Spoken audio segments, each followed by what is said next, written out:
How to use laser to make leather shoes. Here I bring you a video of cutting and carving leather shoes materials. The material used in the video is white leather. Our laser technology can cut and carve leather of any material and color with good edges. Since the material is thin, we only need to adjust to 30% of the power to quickly and easily cut. And the power of the engraving pattern can be set much lower.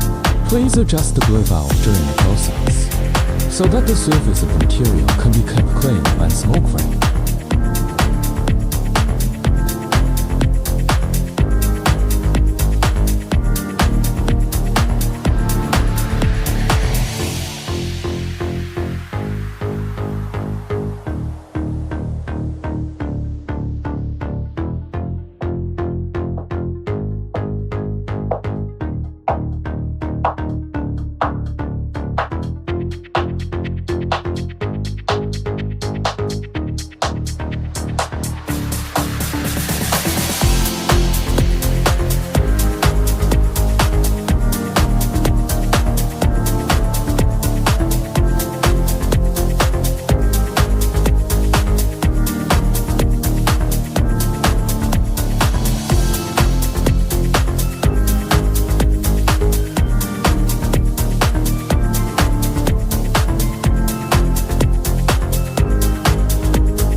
Nice!